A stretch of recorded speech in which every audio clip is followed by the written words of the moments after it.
What's up, everybody? Summer Game Fest came and went, and of course, there wasn't any Elden Ring DLC news as I predicted in this video. But as a consolation prize, we got the release date for Lies of P, which is September 19th, and on top of that, we got a gameplay demo that we can play right now. So I did just that, and today I will tell you my first impressions. But before we get into that, make sure to subscribe to the channel and turn on all notifications, that way you never miss another video. With that out of the way, let's get right into it. So Lies of P is a Souls-like that is set in the Belle Epoque, and you play as Pinocchio, which is a version of Pinocchio that we have never seen before. You are a puppet, so he looks half human and half robotic. And when the game starts, you have three classes you can choose: balance, dexterity, and strength. I went with balance, and the gameplay is pretty good. If I were to compare it to another game, I would probably compare it to Steel Rising. Steel Rising is another Souls-like that you were playing as a puppet, and the movement will feel kind of robotic.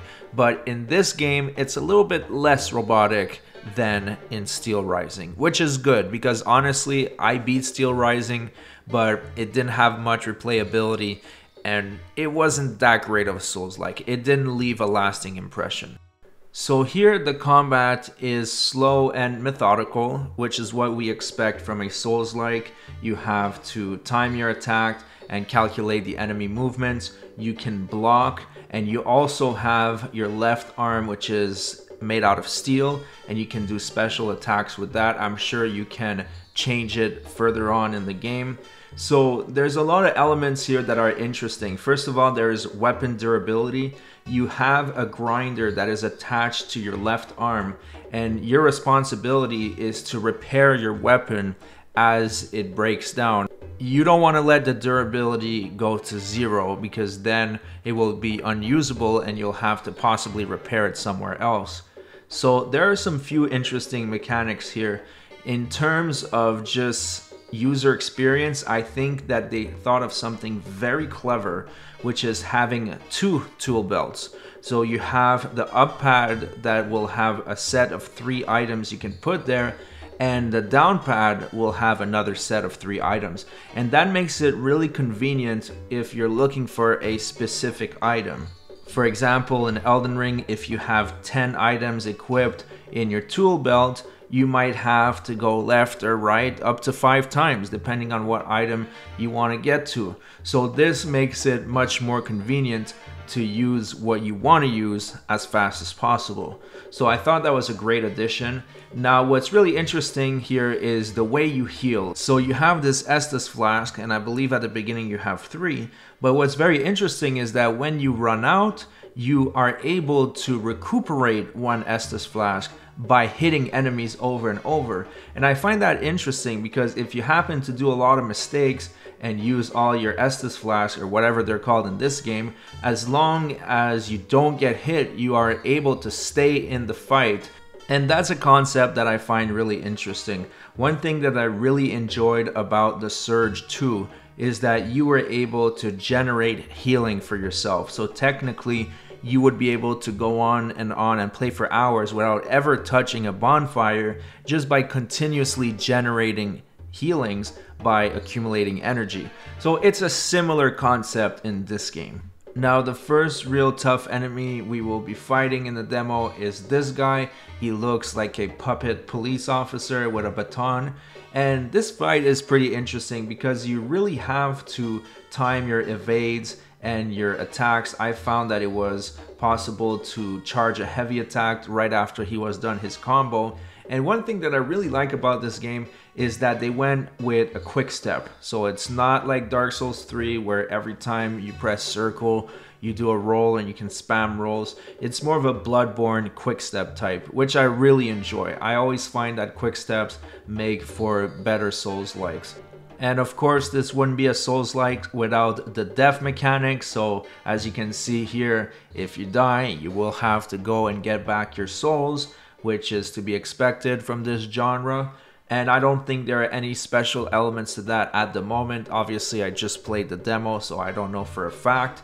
But when I went back to the fight, I found that there's another hidden mechanic that it looks like they took from Elden Ring, and that is the stance mechanic. As I was fighting the boss, I could see that his health bar turned white, and it said that he's about to become groggy. I can do a charge attack, which I did, and then I was prompted to do a light attack, which did an awesome finisher that chopped him in half.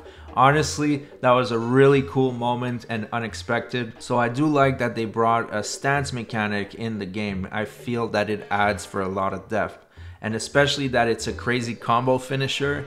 It looks like it could be really flashy with other weapons as well.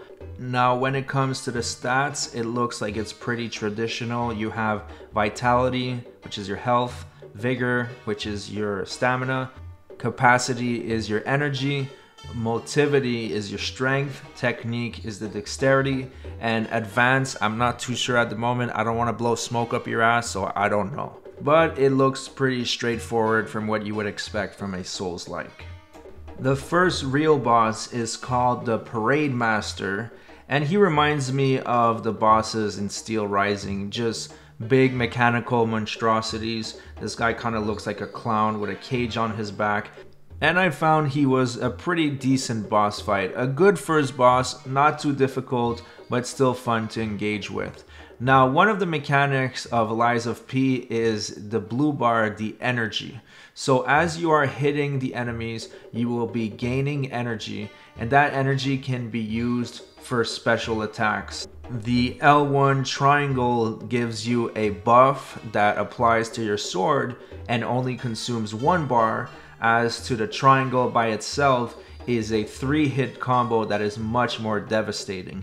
So that is an interesting mechanic. We'll see how it applies to the other weapons. As the boss fight was progressing, he turned into phase 2, where he became on fire and his weapon was on fire. He became a lot more aggressive and have different movesets, and everything took a turn for the worse for him when he was exposed with his white bar, and then I was able to charge an R2 attack and do that finisher move, which was pretty insane and completely obliterated him. So I do love the stance mechanic. If you know what you're doing and you keep the pressure on, you're able to do these huge finisher combos that do insane damage. So that's where I'm at with the demo. I'm sure there's probably another 30 to 40 minutes of gameplay in it, but I'll have to double check that. So far, I'm impressed. I enjoy it. I really like Souls-likes in general, so this is going to be right up my alley. You can't go into this game expecting From Software quality. Even though it is a From Software price, you know very well it won't be the same quality. So if you have reasonable expectations, I'm sure that you can get great enjoyment out of this game. It looks like the story elements are going to be pretty interesting as well. If you go into the next area, you are asked a question and then you have to lie to get through, and it seems like lying in the game will affect the mechanics and has a very big importance in the story. So there's a lot of potential here. I'm definitely going to pre-order it. Let me know what you think about this game in the comments section. Please like and subscribe if you enjoy the videos, and I'll see you guys on the next one.